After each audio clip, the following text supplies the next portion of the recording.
silver medallion with a lilac amethyst stone, a boy with haunting familiar eyes, a deaf woman hiding secrets. When King Edrian, disguised as a commoner, spots a poor child selling bread in the marketplace wearing his missing daughter's royal necklace, his entire world shatters.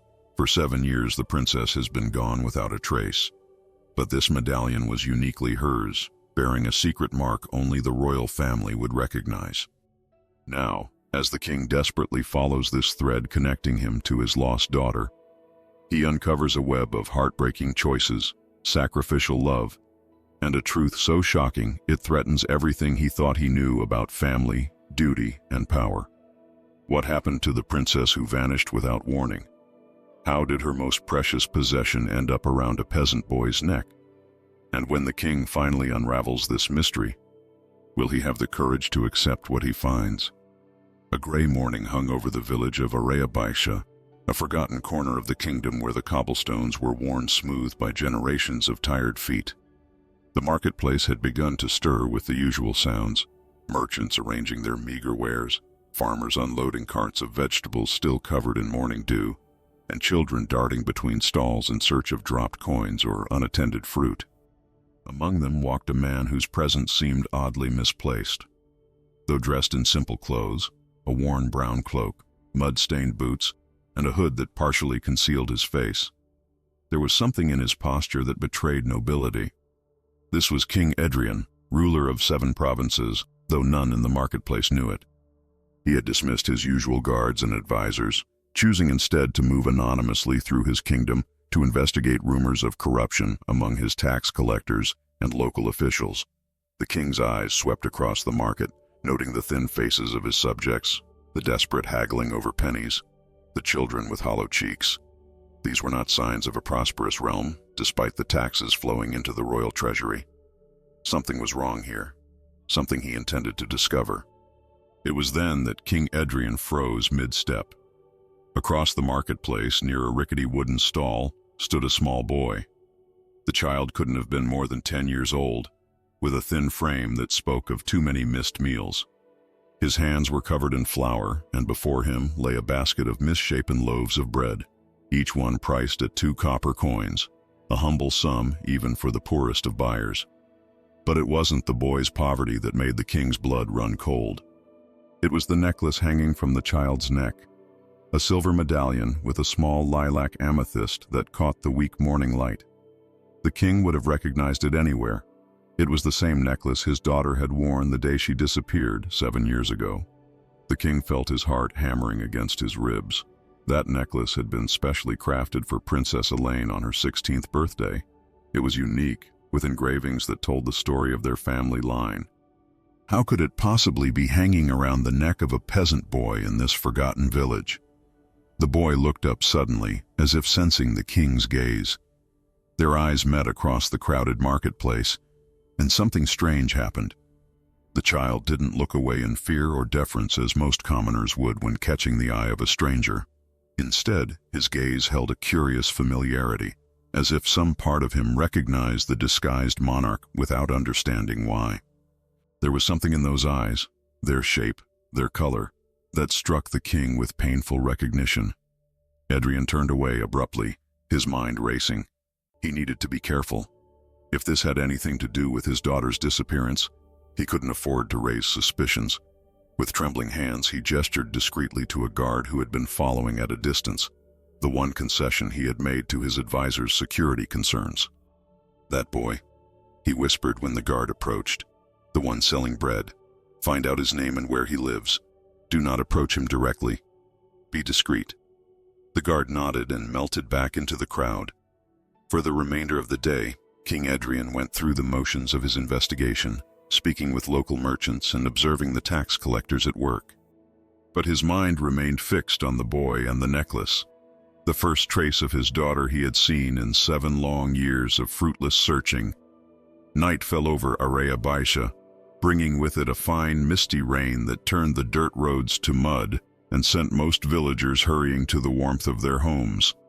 In his temporary chambers at the village inn, King Edrian paced the floor, unable to find rest. The guard had returned with information. The boy's name was Alan, He lived with a woman named Maera at the edge of the village, in a small cottage near the western woods. For the first time in years, the king felt something breaking inside his chest.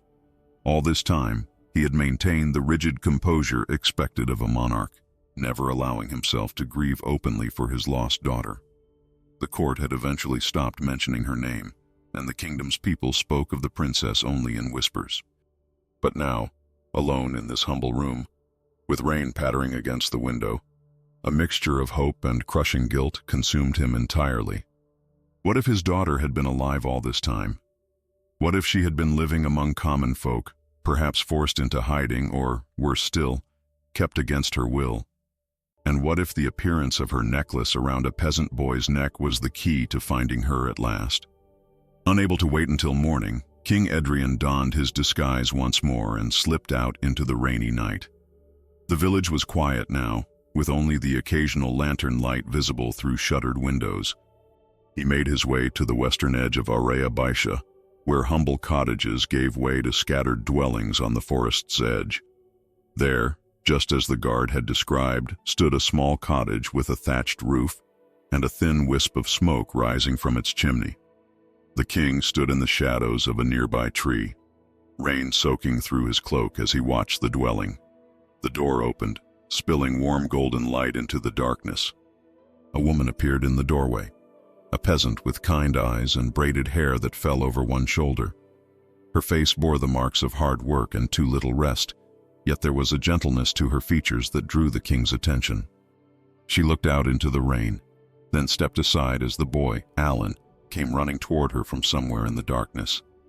The child embraced her with fierce affection, his small arms wrapping around her waist as he looked up and spoke to her with animated gestures. The king strained to hear what was being said, but the rain obscured the sound. Then he noticed something peculiar. The woman didn't respond to the child's words. She simply smiled down at him and touched her lips with her fingertips before ushering him inside. In that moment, King Edrian understood. The woman was deaf. She couldn't hear the boy's voice. As the door closed, plunging the scene back into darkness, the king stood motionless in the rain, his mind filled with questions. Who was this woman? How had she come to care for this boy? And most importantly, why would she have his daughter's necklace? Why would she have my daughter's necklace?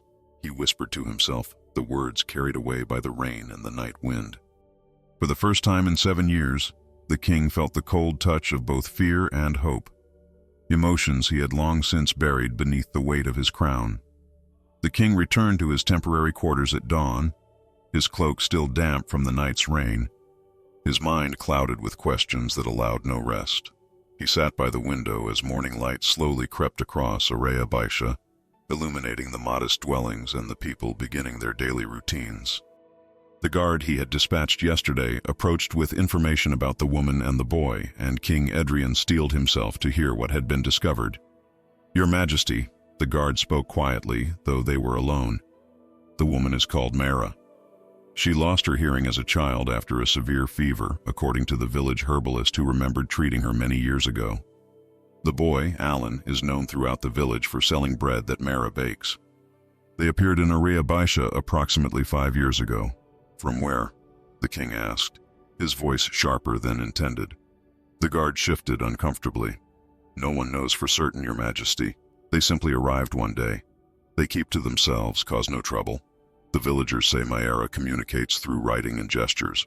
The boy acts as her voice in the marketplace. And the father? Is there a man in their household?"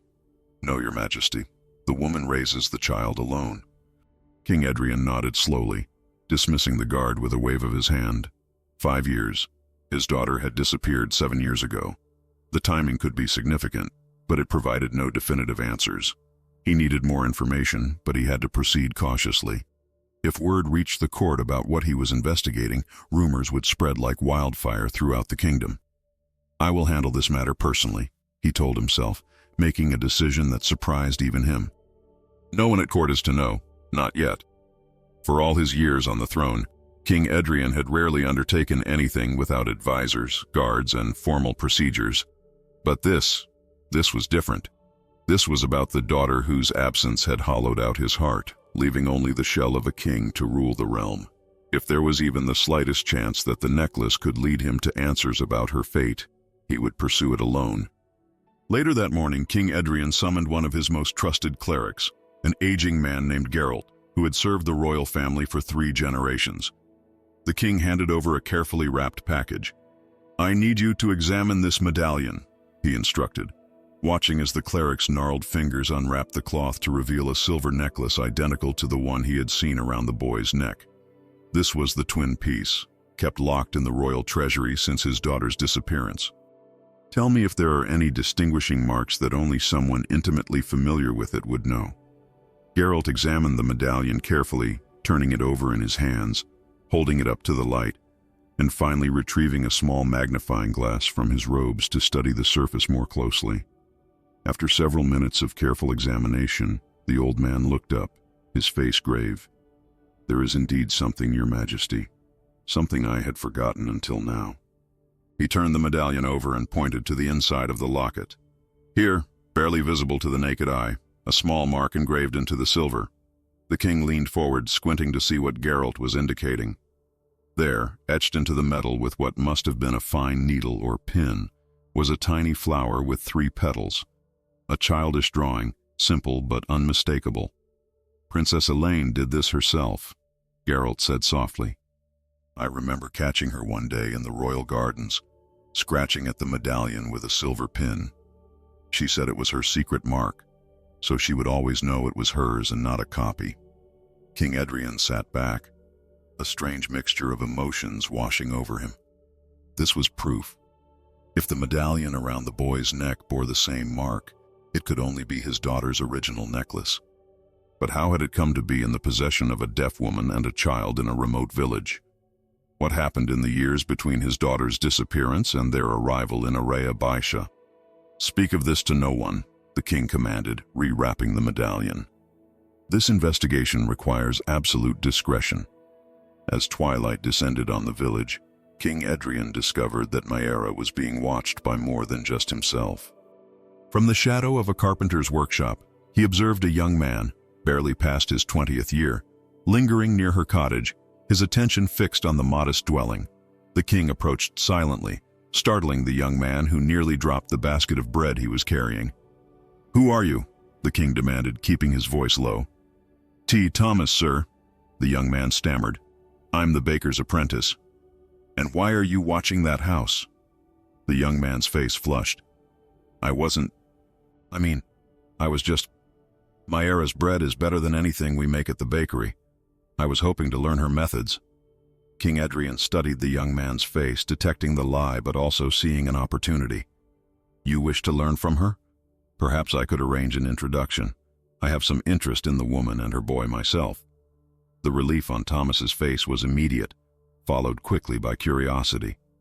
"You do? Are you a relative?" "Something like that," the king replied vaguely. "I need someone who can get close to them, learn more about their daily habits, their history. Would you be willing to assist me in this matter?" It was an unusual arrangement, a disguised king and a baker's apprentice forming an alliance to observe a deaf woman and her adopted son. But Thomas agreed readily enough, especially once a small purse of silver coins changed hands. The king instructed him to pay particular attention to any writings or documents in the house, any clues about their past or where they had come from. That night, as the king maintained his vigil from a distance, he witnessed something that shook him to his core. Through the cottage's single window, he could see Mara and Alan in their small kitchen. The woman appeared distressed, examining a loaf of bread that had clearly burned during baking. Her shoulders slumped in defeat as she set the ruined loaf aside. The boy, seeing her distress, immediately went to her. He wrapped his arms around her waist and looked up at her face, speaking words the king could not hear from his position, but he could read the boy's expression, the fierce protective love in his young face as he comforted the woman who had raised him. Maera knelt down to the boy's level, her eyes glistening with tears as she touched his face gently. The boy spoke again, and though the king couldn't hear the words, he could see the boy's lips form a sentence that struck him like a physical blow. "You are the best mother in the world, even if you cannot hear me." King Edrian stepped back from his hiding place, A hand pressed against his chest where an unexpected pain had bloomed. For the first time since discovering the necklace, a troubling question entered his mind. If this boy was indeed connected to his daughter, perhaps even her son, his own grandson, did he have the right to disrupt the life the child had built with this woman? The love between them was palpable, genuine in a way that made the king's planned investigation suddenly feel like an intrusion.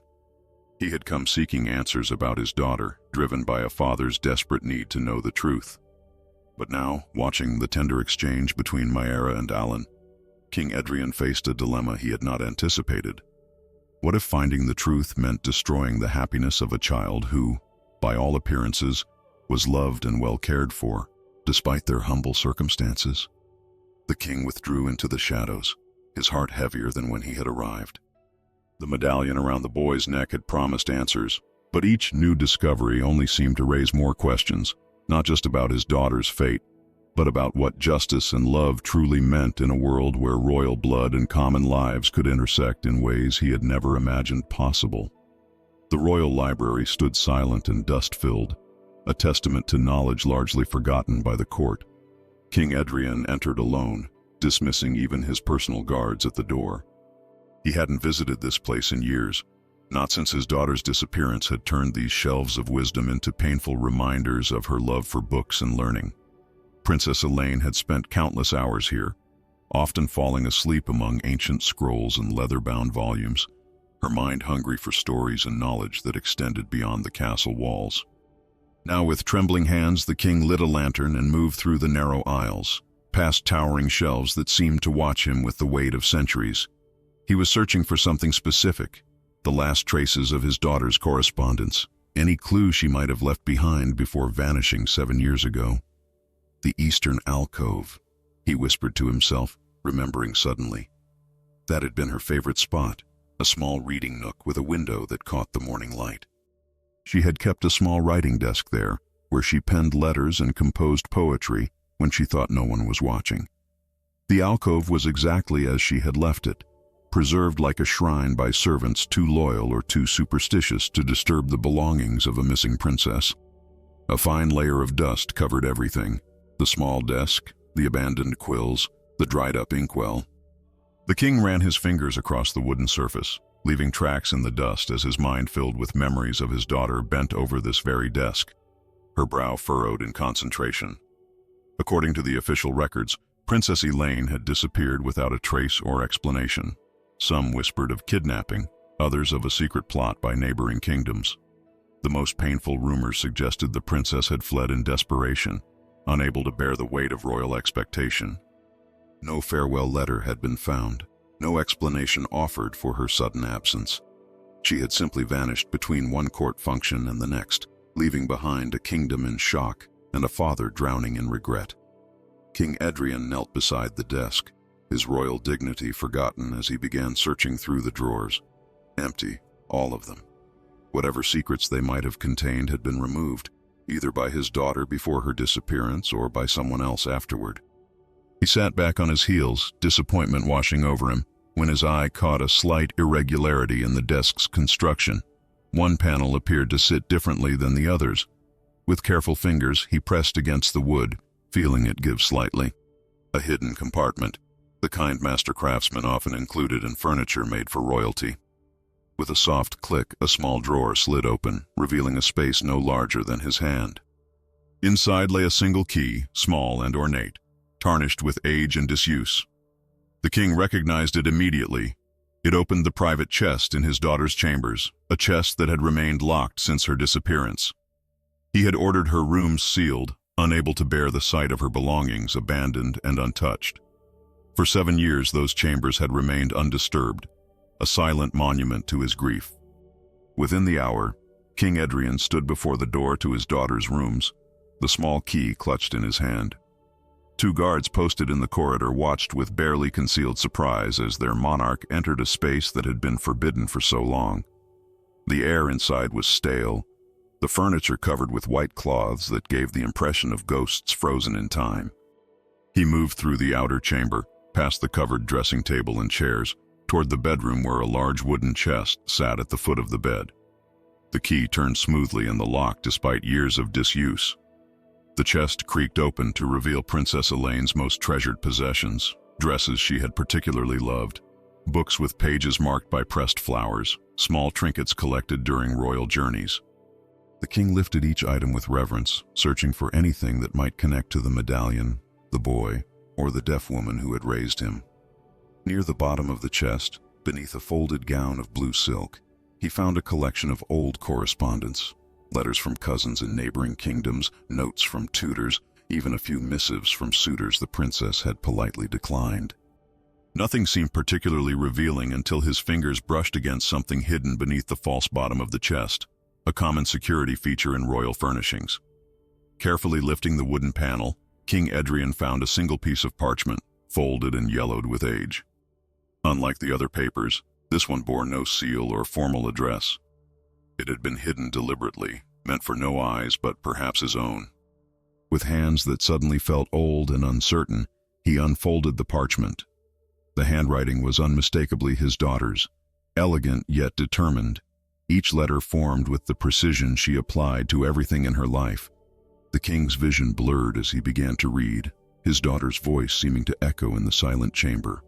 "Father, if one day you see this necklace again, remember that it represents my freedom. I leave it with someone who will have my love forever. I cannot be what the court demands. A silent queen to a noble stranger, a vessel for heirs, a pretty ornament at your council table. There is a life beyond these walls that calls to me, a life where love is not determined by bloodlines and titles. Forgive me if you can. Remember me as I was in the gardens, not as the princess who failed her duty." The letter continued, but the words swam before the king's eyes as emotion overwhelmed him. He pressed the parchment to his chest, his shoulders shaking with the effort to contain his grief. The letter was confusing, poetic in its vagueness, but clear in sentiment. His daughter had not been taken. She had fled willingly, and she had given her necklace to someone she loved before disappearing. But who? The boy was too young to have been her lover. Could it have been the deaf woman? Or someone else entirely, someone who had later passed the medallion to the child? As the king composed himself, fragments of memory began to surface. A particular evening when he had found his daughter returning from the village, her cheeks flushed and her eyes bright with a happiness he had not seen before. He had forbidden her from such excursions, lecturing her about the dangers and impropriety of a princess mingling with commoners. He had been particularly harsh that night, he now recalled, because rumors had reached him that she had been seen speaking intimately with someone below her blood. The memory stung with fresh pain. Had his strictness driven her away? Had she chosen love over duty, freedom over the crown? And who had been the object of her affection? Try as he might, King Edrian could not recall a name, if he had ever known it at all. Such details would have been systematically erased from court records if the relationship had been deemed inappropriate, a common practice to preserve the reputation of royal lineages. The king carefully refolded the letter, his mind racing with implications. If his daughter had given her necklace to someone she loved, and that necklace now hung around a young boy's neck, there could be only one explanation. The boy was connected to her in some profound way. Perhaps he was her son, a royal child raised in obscurity, unaware of his heritage. But what of the deaf woman, Mara? What role did she play in this complex web of secrets and lost years? King Edrian left the chamber with new purpose in his step. The letter had offered no clear answers, but it had given him something almost as valuable: the certainty that his investigation was leading him toward truth. His daughter had made a choice 7 years ago, a choice that had broken his heart and altered the course of the kingdom. Now he needed to understand the consequences of that choice, to follow the thread that connected a royal medallion to a peasant boy in a forgotten village. As he descended the castle stairs toward the courtyard where his horse waited, the king made a decision that would have shocked his council of advisors. He would go alone to Mara's cottage. He needed to look into her eyes to understand why this woman carried what remained of his daughter's legacy. Only then could he begin to piece together the truth of what had happened 7 years ago and what justice or mercy might look like now. The morning market of Araya Baisha had barely stirred to life when King Edrian made his way through the village, his royal identity concealed beneath the same worn cloak and mud-stained boots he had worn for days. The disguise had become almost comfortable now, a second skin that allowed him to move through the world his subjects inhabited, a world of labor and simple concerns, so different from the political machinations of court life. His destination stood at the edge of the village, Mayara's modest cottage with its thatched roof and small garden plot where herbs and vegetables grew in neat rows. Smoke curled from the chimney, carrying the unmistakable scent of baking bread. The king hesitated at the narrow dirt path that led to her door, suddenly uncertain. He had faced enemy armies and hostile foreign dignitaries without flinching, yet the thought of confronting this simple woman, who might hold the key to his daughter's fate, made his heart pound like a youth's. Taking a deep breath, he approached the cottage and knocked firmly on the wooden door. Moments later, it swung open to reveal Mayara, flour dusting her hands and forearms, her dark hair pulled back in a practical braid. Recognition flickered in her eyes. She had seen him watching in the marketplace, followed by immediate wariness. She didn't move to allow him entry, instead regarding him with the cautious assessment of one who had learned to be careful around strangers. King Edrian cleared his throat. "Good morning," he said, though he knew she couldn't hear him. He gestured to the basket of bread visible behind her, then to himself, pantomiming the act of eating. "I would like to buy some bread," he said, speaking slowly and clearly in case she could read lips.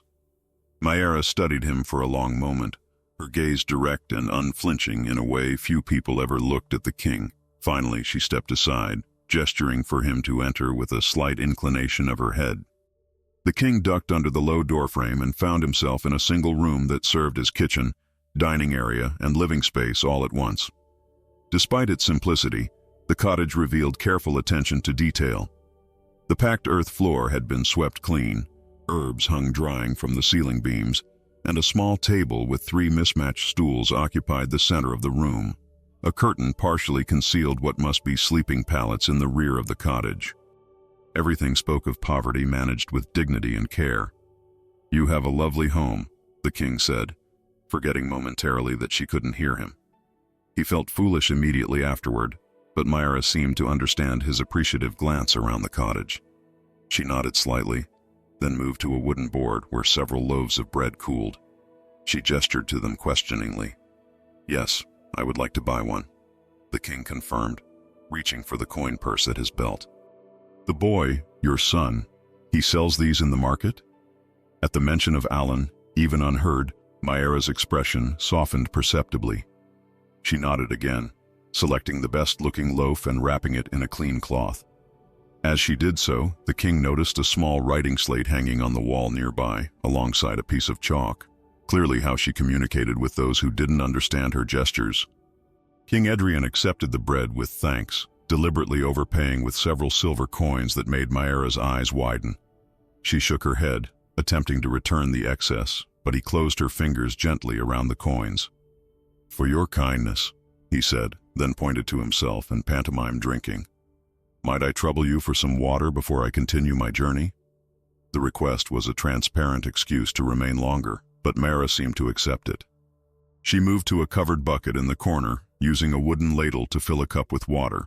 As she did so, the king's gaze darted around the room, searching for anything that might connect this humble dwelling to his daughter or explain the medallion around Alan's neck. His attention caught on something resting on a small shelf near the sleeping area. A book bound in worn leather, its spine cracked from frequent use. Beside it lay what appeared to be a journal or ledger, its pages yellowed at the edges. The king recognized it as the notebook he had seen Mayara writing in during his previous observations. Mayara returned with the water, following his gaze to the books. Something defensive flickered across her face, and she moved slightly to position herself between him and the shelf, as if protecting something precious. The king accepted the water with a nod of thanks, drinking slowly while considering his next move. "Your garden looks well tended," he said, gesturing toward the window. "Perhaps you could show me what herbs you grow. I'm interested in learning more about local remedies." He accompanied the words with pantomimed gestures of plants and healing. Mayara hesitated, clearly reluctant to leave a stranger alone in her home. But good manners and perhaps the generous payment for the bread seemed to win out. She nodded, moving toward the door and gesturing for him to follow. As she stepped outside, the king feigned interest in something on the far side of the garden, directing her attention away from the cottage. The moment Mayra turned her back, he moved swiftly to the shelf and reached for the journal. His heart pounded with guilt at the deception, but the need to know, to understand how his daughter's necklace had come to this place, overrode his sense of honor. With quick, practiced movements, he opened the journal to a random page and began to scan the neat, careful handwriting that filled its pages. What he found struck him like a physical blow. The journal was not a simple record of daily events or household accounts, but rather a deeply personal chronicle of Mayra's life with Alan. The page before him read, "Today marks 5 years since he came to me. 5 years since I found him in the forest, alone and burning with fever, so small and fragile I feared he would slip away before morning. I still wonder who left him there, wrapped in that fine blanket that spoke of wealth beyond anything in our village. Was it an act of cruelty or desperate love? I will never know. But he is mine now, as surely as if I had carried him beneath my heart. Even though I cannot hear his voice, I hear his heart speaking to mine every day." The king turned the page with trembling fingers, finding another entry. "Alan asked about his real parents again today. I wish I had answers for him.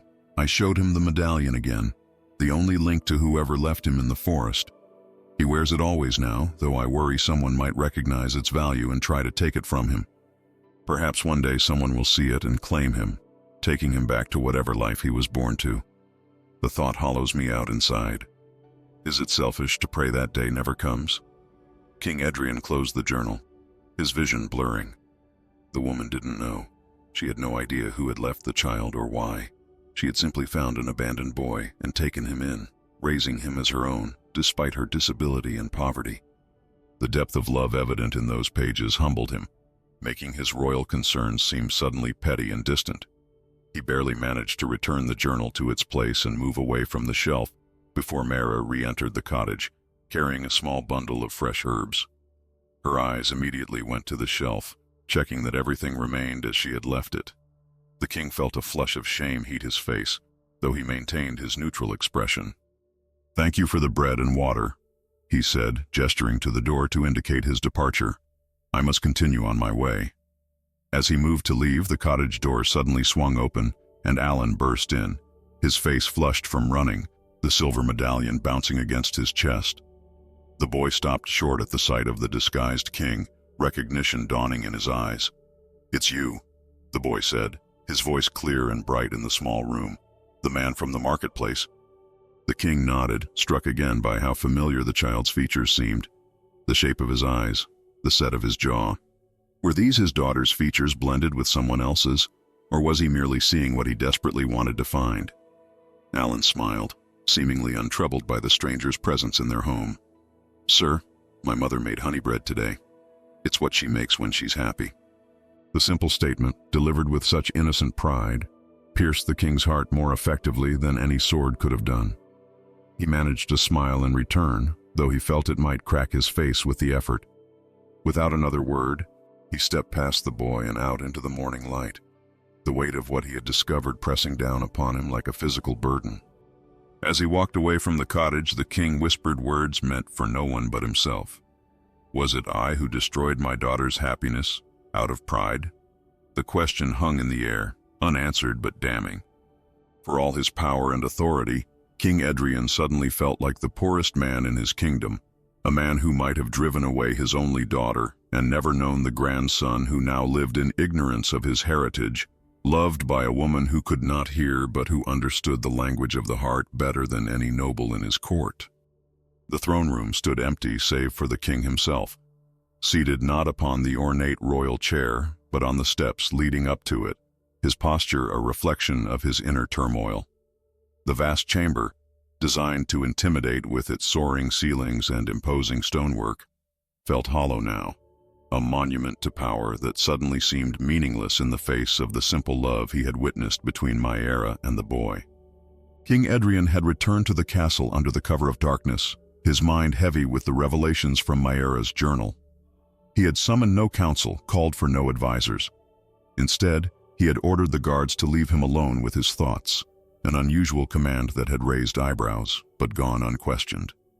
Kings, after all, were permitted their eccentricities. Now, as dawn light filtered through the stained glass windows, painting the stone floor in jeweled patterns, he made another decision. Rising from the steps, he pulled a small silver bell from his robes and rang it once, a signal for his personal attendant. The door opened moments later, and a stooped figure entered with a respectful bow. "Your Majesty called?" "Find Hilda," the king commanded. "Bring her to me immediately." The attendant's eyes widened slightly at the name. Hilda had been Princess Elaine's wet nurse, and later her lady's maid, a position she had held until the princess's disappearance. After that, the old woman had been given a small pension and a cottage on the castle grounds, a mercy rarely extended to servants.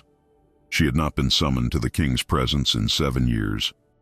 Less than an hour later, Hilda stood before the king, her hands folded at her waist, her gray hair neatly tucked beneath a simple cap.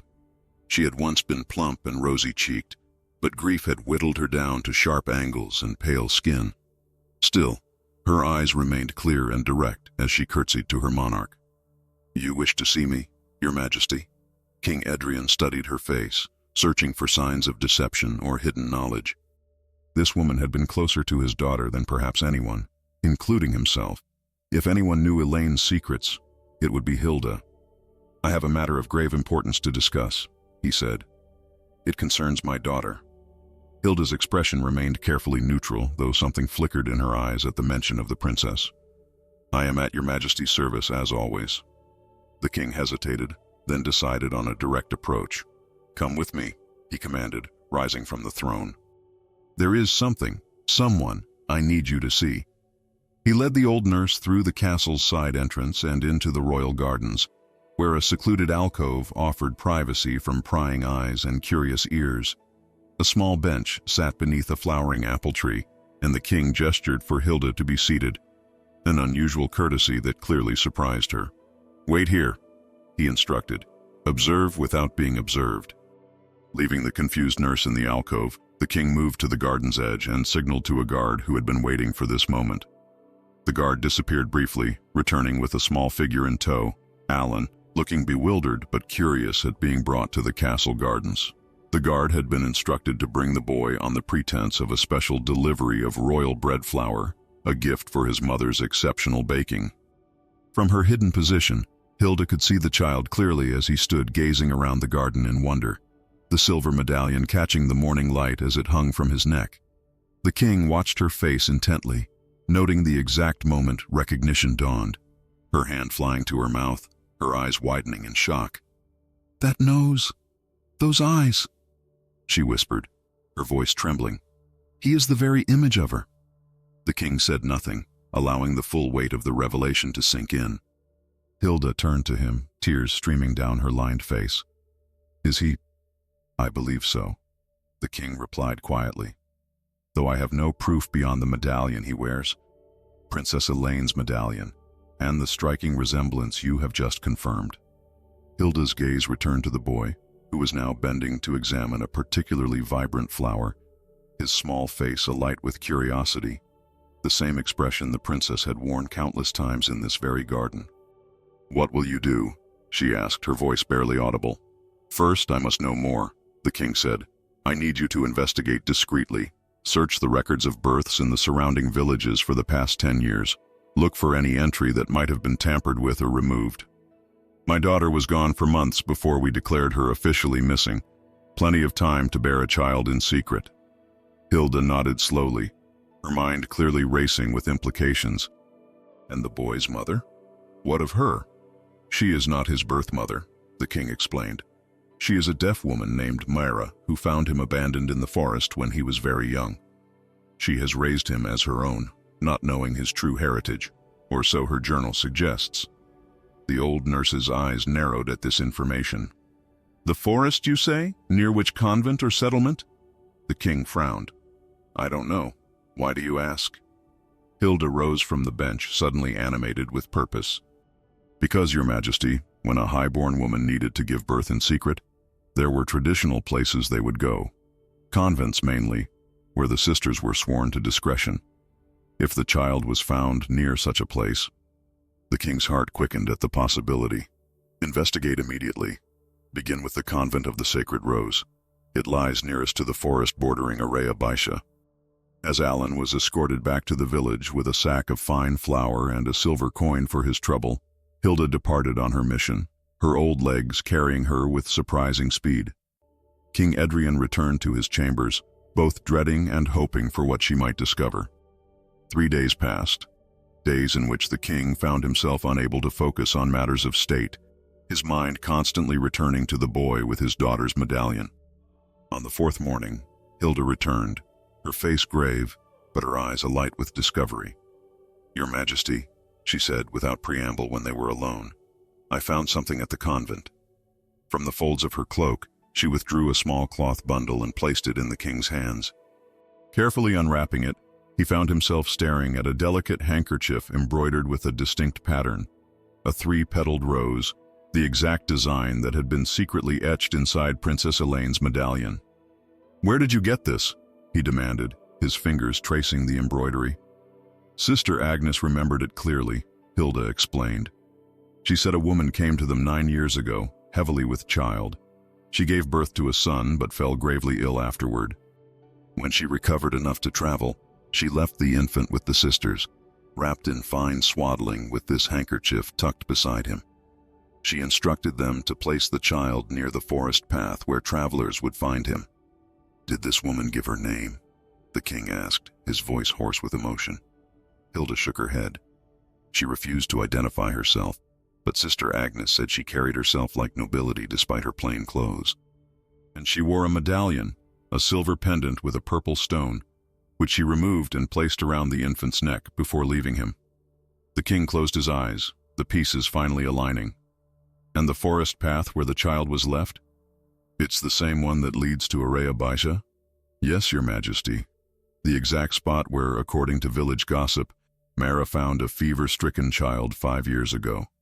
Everything was falling into place. His daughter had fled the castle, given birth in secret, and then, for reasons he still couldn't fathom, left her child to be found by strangers. The timing aligned perfectly. The boy appeared to be around 7 or 8 years old, which would place his birth approximately 9 years ago, just 2 years after Princess Elaine's disappearance. But one crucial question remained unanswered. What had happened to his daughter after she left her child? Had she died? Gone into hiding? Or had she been watching from a distance all these years, making sure her son was safe without revealing herself? As the king sat at his window that evening, watching the sunset paint the kingdom in shades of gold and crimson, memories surfaced unbidden. His daughter as a child, sitting by the castle lake, carefully stitching tiny roses onto her handkerchiefs and gowns. It had been her signature, her personal emblem, chosen not for its royal connotations but simply because she loved their beauty and fragrance. The medallion, the handkerchief, the boy, all led back to Elaine. But the final piece of the puzzle remained elusive. Why had she abandoned her child and disappeared without a trace? The king's contemplation was interrupted by a guard bursting into his chamber, face flushed with urgency. "Your Majesty, forgive the intrusion, but there's trouble in Araya Baisha." "Speak," the king commanded, rising from his seat. "The tax collector's men, they've raided the cottage of the woman Myra, claiming unpaid taxes. Everything was taken, and the woman and boy have vanished." King Edrian felt cold dread wash over him. "I gave no such order. Who authorized this raid?" "Lord Denethor, the regional tax administrator," the guard replied. "He claims the woman has been operating her bakery without proper guild permissions for years." The king's hands clenched into fists. Denethor, one of the very officials he had come to Araya Baisha to investigate for corruption. The raid was either a terrible coincidence or, more likely, a deliberate move by someone who had noticed the king's interest in the humble cottage at the edge of the village. "Prepare my horse," he ordered. "No escorts, no royal banners. I ride for Araya Baisha immediately." As the guard hurried to comply, the king gazed once more at the handkerchief with its 3-petaled rose. If he had finally found his grandson, only to lose him again because of corrupt officials acting in his name, it would be a cruel twist of fate indeed.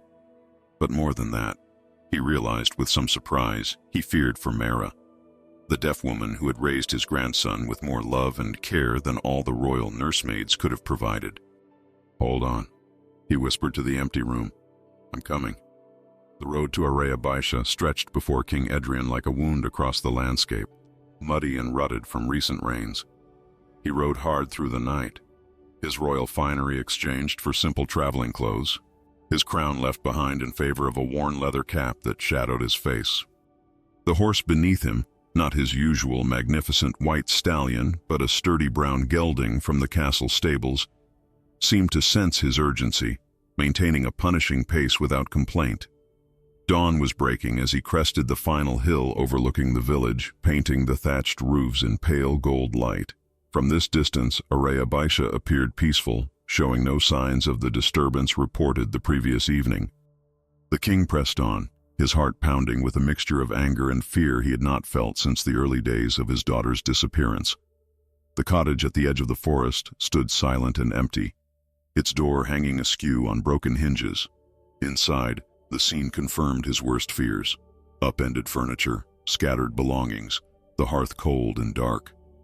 Flour dusted the floor like snow, trampled by heavy boots and mixed with what appeared to be shattered pottery. Mara's baking bowls perhaps destroyed in the raid. "Your Majesty?" A tentative voice came from the doorway behind him. The king turned to find an elderly man leaning on a walking stick, his weathered face creased with concern. "I'm looking for the woman and boy who lived here," the king said, momentarily forgetting his disguise in his distress. The old man's eyes widened at the royal address, and he dropped into an awkward bow. "My lord, I didn't realize—" "Never mind that," the king interrupted. "Tell me what happened here." "It was before dawn," the old man explained, straightening with difficulty. "The tax collector's men, 6 of them, armed with clubs and swords, broke down the door. I heard the commotion from my cottage."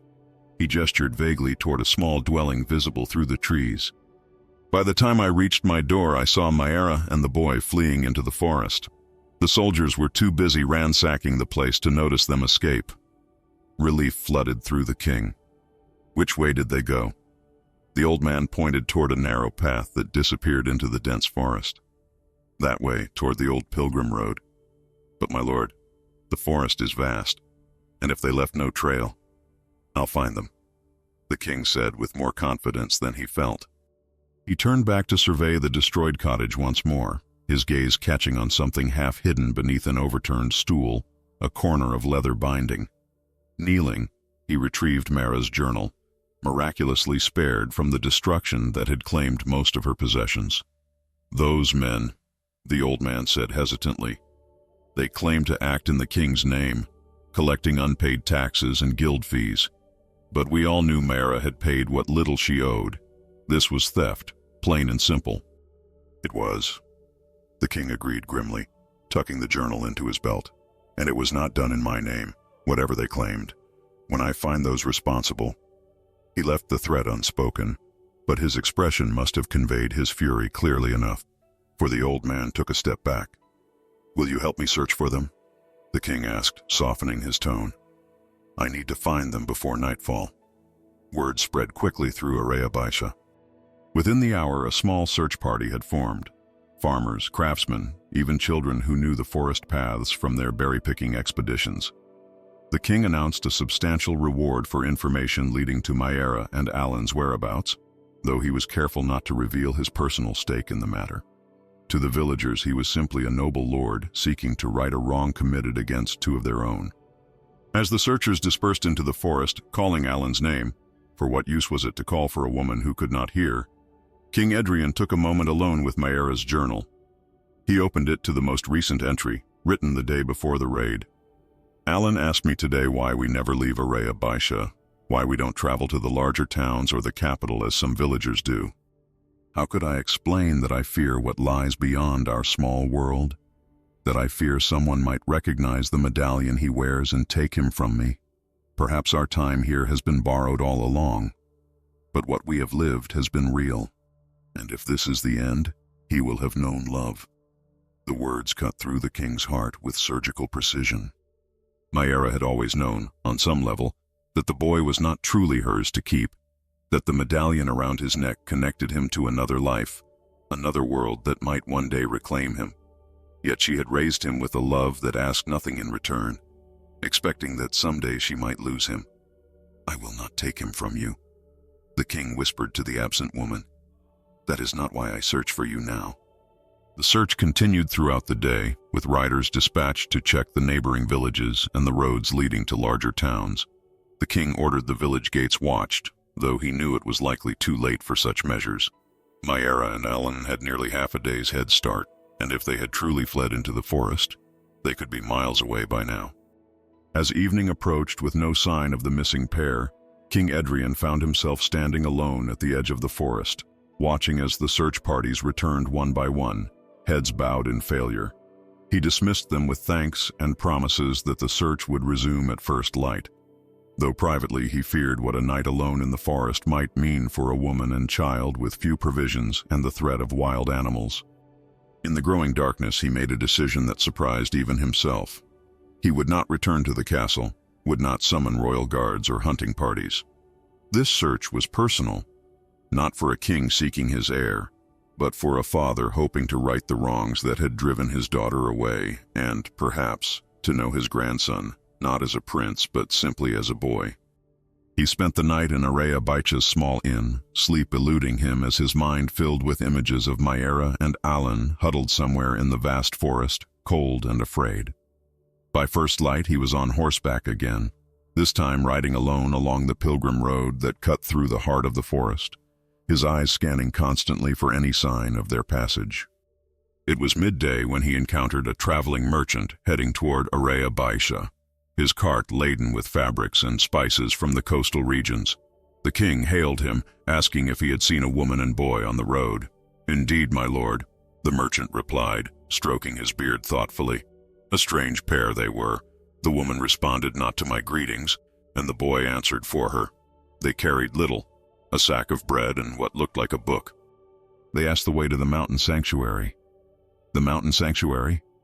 the king repeated, his pulse quickening. "You're certain?" The merchant nodded. "The ancient shrine built into the cliffs, where pilgrims go to pray for lost loved ones. The boy was most insistent about reaching it before nightfall.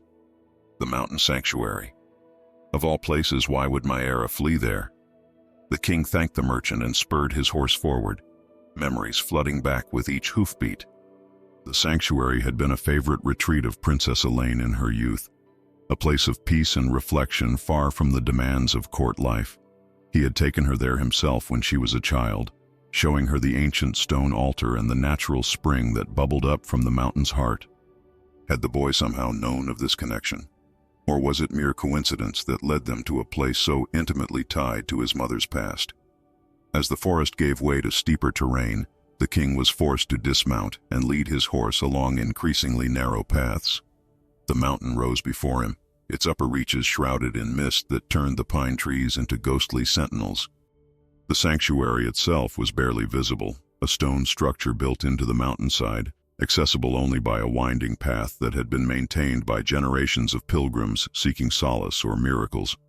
By the time he reached the sanctuary entrance, the sun was setting behind the mountain, casting long shadows across the ancient stones. The structure stood silent, no smoke rising from its interior hearth, no voices echoing from its chambers. For a moment the king feared he had followed a false lead, that Mayara and Alan had chosen another refuge entirely. Then he saw it, a small footprint in the soft earth near the entrance, too small to belong to an adult. Hope surged through him as he tethered his horse to a nearby tree and approached the sanctuary's weathered wooden door. He paused, listening intently, and was rewarded with the faint sound of movement from within, the rustle of fabric, the scrape of something being moved across stone. Taking a deep breath, King Edrian pushed open the door and entered the sanctuary alone, leaving his royal authority outside with his horse and saddle. Whatever happened next would not be as king to subjects, but as one human to another, a man seeking to repair what pride and tradition had broken. Inside, the sanctuary was dimly lit by a single oil lamp that cast long shadows across walls carved with ancient prayers and symbols. In one corner, curled beneath a threadbare blanket, Alan slept soundly, his small chest rising and falling with each breath, the silver medallion still hanging faithfully around his neck. And beside him, seated on a stone bench with her back to the door, Mayra bent over her journal, writing by the lamp's feeble light. She did not hear the king enter, could not hear, but some instinct made her turn, perhaps sensing a change in the air or a shadow that hadn't been there before. Their eyes met across the chamber, hers widening in recognition and fear. She rose quickly, placing herself between the king and the sleeping child in a gesture so protective it made his throat tighten with emotion. Neither spoke. Words were useless between them. She could not hear his, and he could not read the rapid movements of her hands as she gestured in silent panic. Instead, the king slowly reached into his belt and withdrew the silver medallion, the twin to the one Alan wore, and held it out in his open palm. Mayra stared at it, her breathing quickening. Then, with trembling fingers, she reached for her journal and a piece of charcoal, scribbling something before turning it for him to read. "Please. He is all I have." The king looked from the desperate words to the sleeping child, then back to the woman who had raised him with such devotion. Slowly, deliberately, he knelt before her, a king on his knees, and spoke words she could not hear but might understand from his face, his eyes. "I have not come to take him from you." The sanctuary stood ancient and weathered, a testament to faith and endurance carved into the very mountain itself. Outside, the wind whispered through pine trees, carrying with it the scent of resin and wild herbs. Inside, time seemed suspended in the flickering light of the single oil lamp, casting long shadows that danced across walls etched with prayers of generations past. King Edrian remained on his knees before Mayra, a position no monarch had taken in living memory. The woman stared at him, her dark eyes wide with disbelief and lingering fear. In the corner, Alan slept on, oblivious to the momentous encounter unfolding mere feet away, his small body curled protectively around the sack of bread they had managed to salvage in their flight. With slow, deliberate movements, the king reached for Mayra's journal and charcoal, careful not to make any sudden gestures that might frighten her further. He wrote in a firm hand, "I am not here to harm you or take the boy. I wish to understand." Mayra read his words, her expression guarded. After a moment's hesitation, she took back the journal and wrote, "You are the king. I saw your face in the village square once, during a royal procession." The king nodded, impressed by her perception. Few commoners ever got close enough to recognize his features beneath the crown and ceremonial regalia. He wrote again, "The medallion the boy wears belonged to my daughter, Princess Elaine. She disappeared 7 years ago." Mayra's hand flew to her mouth, her gaze darting to the sleeping child. Understanding dawned in her eyes, followed immediately by a deeper fear.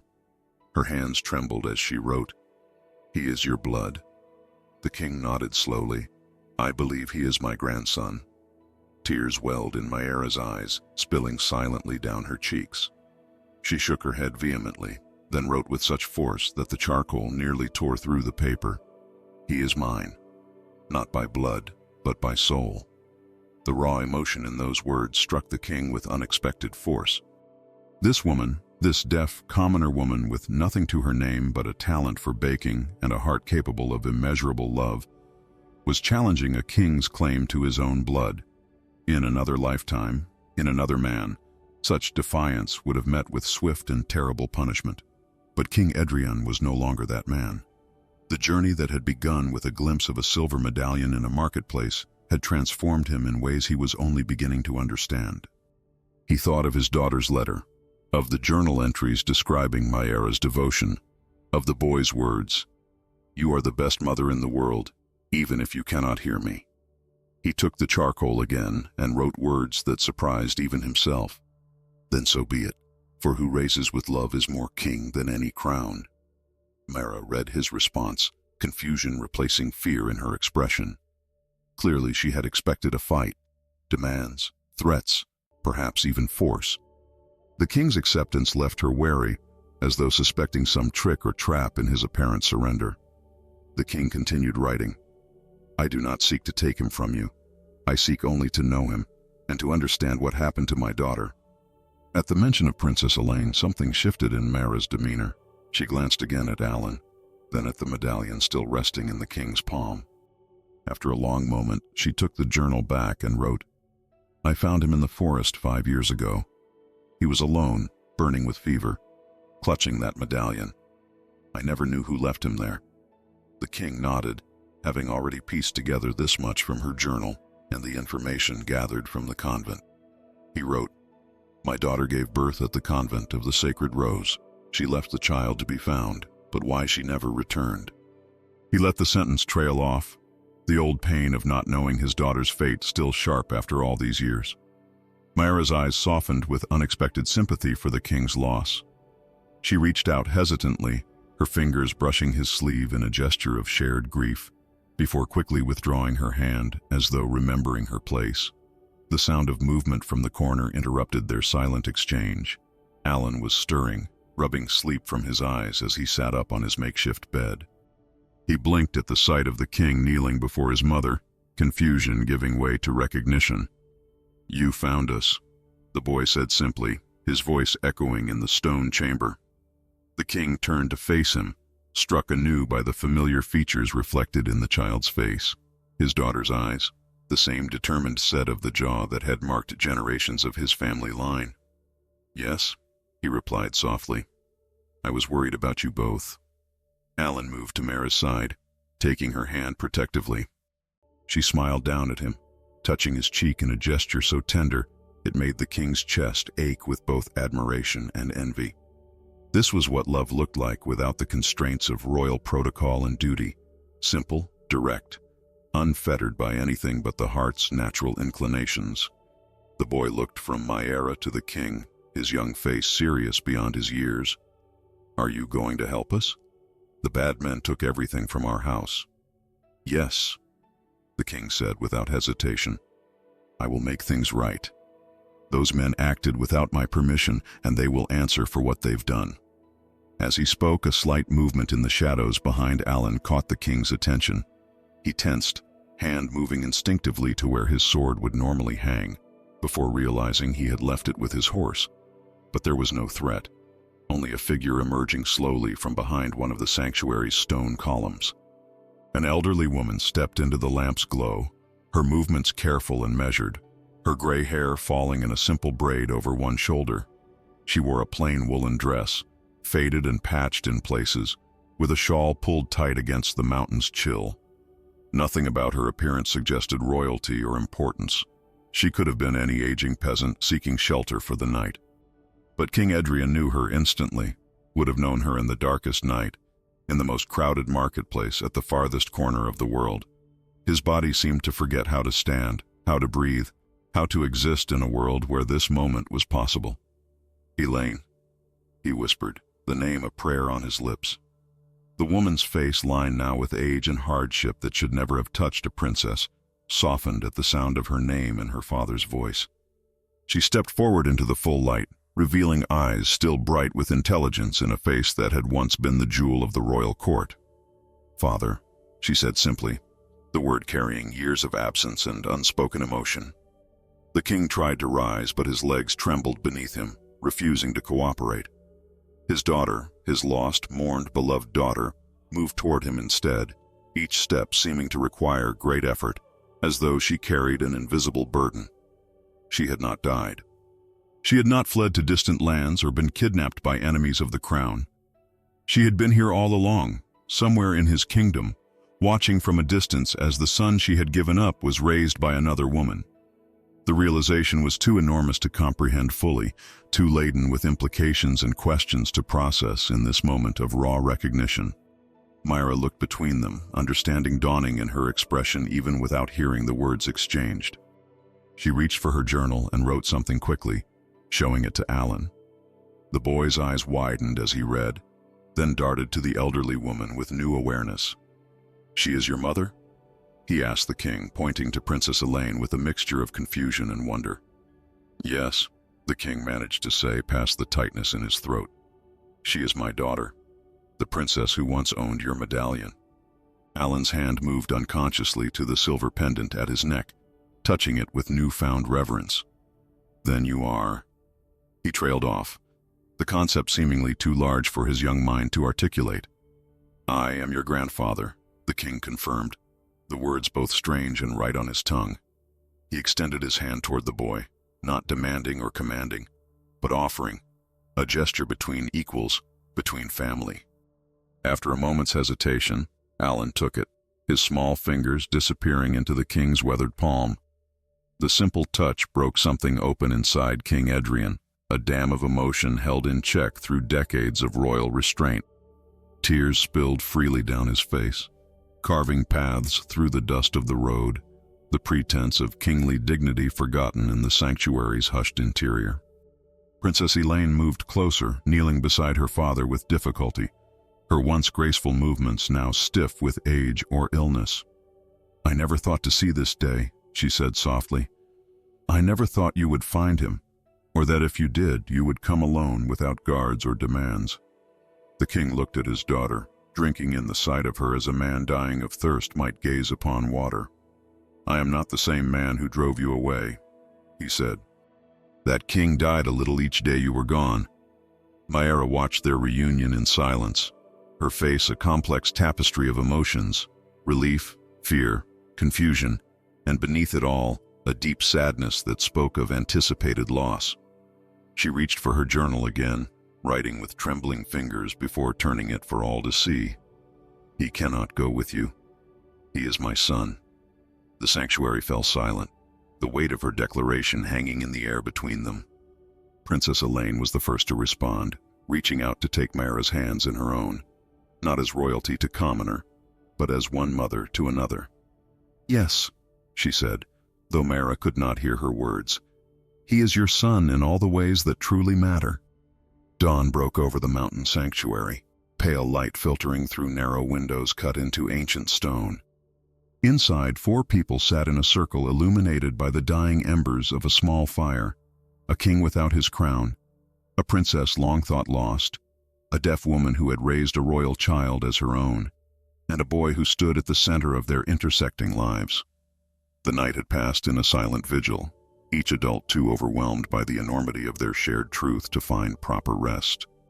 Alan had slept, though, curled on his pallet with the innocent abandon of childhood, the silver medallion rising and falling with each breath. Now awake, he sat between Mayra and Princess Elaine, his eyes darting between them with curious uncertainty, sensing the weight of unspoken words hanging in the sanctuary's cool air. It is time, King Edrian said softly, breaking the silence that had stretched through the long hours of darkness. Time for truth to be spoken plainly without fear or pretense. Princess Elaine nodded, her lined face solemn in the morning light. She looked older than her years, her once golden hair now gray, her slender frame carrying a frailty that spoke of hardship and perhaps illness. Yet in her eyes, the same shape and color as Alan's, burned the intelligence and determination that had always marked her character. I never meant to stay away so long, she began, her voice low but steady. What began as flight became exile, and then habit, I suppose, or perhaps fear. The king leaned forward, hunger for understanding clear in his expression. Start at the beginning, please. Princess Elaine glanced at Alan, measuring how much should be said in his presence, then seemed to decide that truth, carefully told, was better than the weight of secrets. I fled the castle because I fell in love, she said simply, with a man you would have deemed unworthy, a stonemason who helped restore the East Wing after the fire. The king flinched but remained silent, allowing her to continue. His name was Thorn. He had kind eyes and hands that created beauty from raw stone. He treated me not as a princess, but as a woman with thoughts and dreams of my own. She paused, a ghost of a smile touching her lips at the memory. When I told you I had been seen speaking with someone in the village, and you forbade me from leaving the castle grounds. I remember. The king interrupted, his voice heavy with regret. I said no daughter of mine would disgrace our line by consorting with common blood. Princess Elaine nodded. Those words decided my fate. That night I packed what I could carry, took my medallion and a small purse of silver, and slipped away through the servants' passage. Thorn and I fled to the northern provinces where no one knew my face. She looked down at her hands, twisted now with age and what appeared to be the early signs of an ailment that had stiffened her fingers. We were happy for a time. We built a small life together, humble but honest. When I discovered I was with child, our joy seemed complete. Her expression darkened. But fate had other plans. Thorn took ill that winter, a wasting sickness that consumed him within weeks. By spring, I was alone and heavy with child, with little coin remaining and no safe place to turn. Mara watched intently, reading the princess's lips with remarkable skill, her eyes growing soft with compassion as the tale unfolded. She reached for her journal and wrote something, passing it to Alan, who read aloud. "My mother asks why you didn't return to the castle then, when you needed help most." Princess Elaine's eyes met Maera's across the small space between them, two mothers connected by the child they both loved. "Pride," she admitted, "and fear. I believed my father would take my child and banish me, or worse, that he would raise my son to despise his father's memory. I could not bear either thought." The king's face creased with pain at her words, but he did not deny the possibility.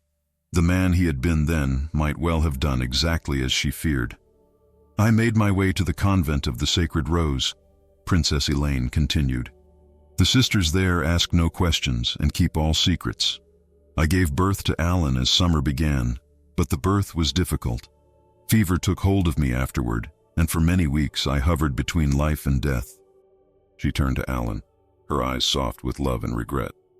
"When I finally regained my strength, I knew I could not care for you properly. I had no home, no means to support us, and my health was broken. The sisters suggested I leave you where travelers would find you, a common practice for mothers who cannot keep their children, but wish them to have a chance at life." Alan's face remained solemn, absorbing this history of his earliest days with remarkable composure for one so young.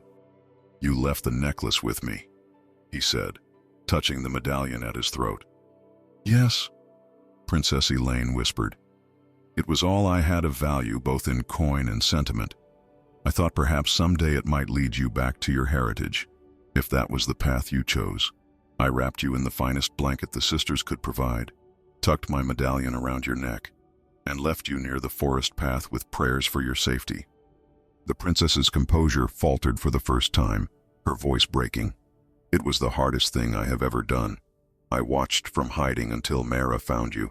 I had seen her pass that way before, and knew her to be gentle, even if she could not hear.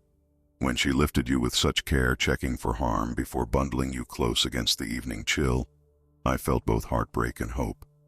Maera's eyes widened at this revelation. She wrote quickly in her journal, "You watched me take him? You have been near all this time?"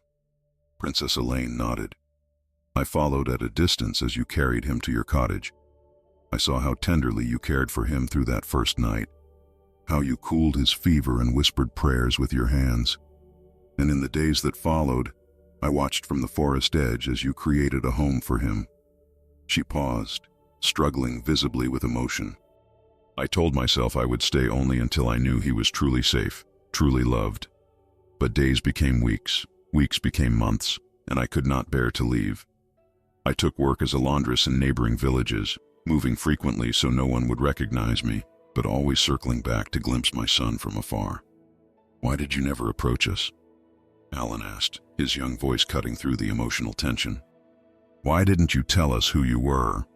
Princess Elaine reached out hesitantly, her fingers stopping just short of touching the boy's face, as though unsure of her right to such a gesture.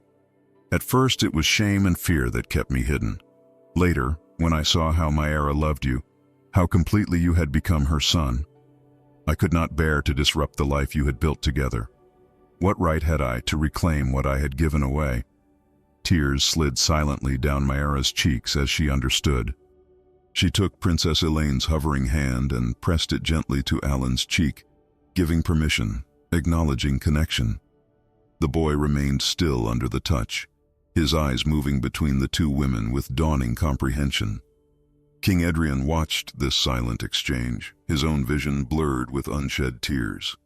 The weight of years lost to pride and misunderstanding pressed heavily upon him. "And all this time," he said hoarsely, "you were living in poverty, ill and alone, while I sat on a throne of gold searching the wrong corners of the world for you."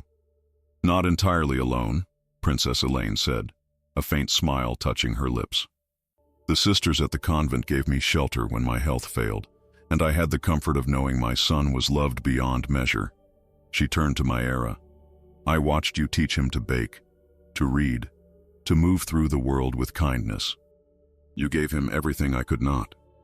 Mayra took her journal again and wrote words that brought fresh tears to every eye that could read them. "I never asked for him, but he saved me." Princess Elaine leaned forward and pressed her lips to Mayra's hands. A kiss of profound gratitude from a royal daughter to a common woman who had mothered her child. The gesture transcended all barriers of rank and circumstance, speaking a truth deeper than words could convey. The sanctuary fell silent, save for the soft sounds of restrained emotion, three adults coming to terms with a shared past, woven of love, loss, and unexpected connection. Alan, perhaps sensing that this moment belonged to those who had carried the weight of their separate sorrows for so long, sat quietly, his hand resting in Mayra's, as though to anchor her in the storm of revelation. Finally, King Edrian rose to his feet, his decision evident in the straightening of his shoulders. "What has been broken cannot be perfectly mended," he said, "but perhaps it can be reforged into something new, something stronger for having been shattered." He turned to Mayra. "I will not separate you from Alan. The bond between you is sacred, formed in love and sustained through sacrifice. Instead, I offer you a place within the royal lands, not as a servant, but as a keeper of bread and hope. A cottage with a proper oven, gardens for your herbs, and safety from those who would exploit the vulnerable." Mayra's eyes widened at his words. She looked to Princess Elaine, who nodded in confirmation of her father's offer. "And you," the king continued, turning to his daughter, "will you return with us? Not to the constraints that drove you away, but to a place where you might know comfort in your remaining years, and where Alan might know both the mother who raised him and the mother who bore him." Princess Elaine hesitated, decades of exile having carved deep channels of caution in her heart. "The court," she began. "The scandal will remain our secret," the king said firmly. "To the world, you are simply a distant relation come to live out your days in royal comfort.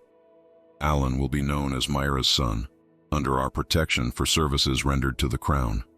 His eyes softened. "The truth belongs to us alone, to be shared or kept as we deem best." He knelt once more before Mayra, meeting her gaze directly. "Will you accept this offer, not for my sake, nor even for Elaine's, but for Alan's future?" Mayra studied him intently, measuring the sincerity in his eyes against the natural suspicion born of a lifetime as one of society's overlooked. After a long moment, she nodded slowly, a gesture of cautious hope rather than complete trust. As morning light strengthened across the sanctuary floor, four people bound by blood and choice, by loss and discovery, by royal decree and the simpler authority of love, began the delicate work of forging a new path forward, one that honored what had been broken and what had been preserved through the long years of separation. Alan, watching the adults around him with the particular clarity of childhood, reached for the medallion at his neck. "What happens now?" he asked, his voice echoing slightly against the ancient stones. "Now," said the king, his hand resting lightly on the boy's shoulder, "we begin again. Sometimes the greatest love is shown not in what we keep, but in what we surrender." King Edrian discovered that true royalty isn't measured by crowns or bloodlines, but by the courage to put another's happiness before our own pride. Mayra, who couldn't hear words, understood the language of the heart better than those surrounded by royal proclamations. And a princess chose freedom over duty, knowing the cost would be immeasurable. What would you do if faced with such impossible choices? Would you recognize love in its purest form when it comes disguised as a humble cottage instead of a castle? Would you have the strength to kneel before someone society deems beneath you, acknowledging that they possess a nobility no title could confer? In the silence between heartbeats, in the space between words spoken and unspoken, lies the true measure of who we are. If this story touched your heart, remember that all around us are people like Mayra, those who love quietly but fiercely, without expectation of reward or recognition. Share this tale with someone who needs to be reminded that family is created by love, not merely by blood. Subscribe to hear more stories that remind us of our shared humanity, and leave a comment about what moved you most. After all, the greatest stories are those that continue to echo in our hearts long after the telling is done.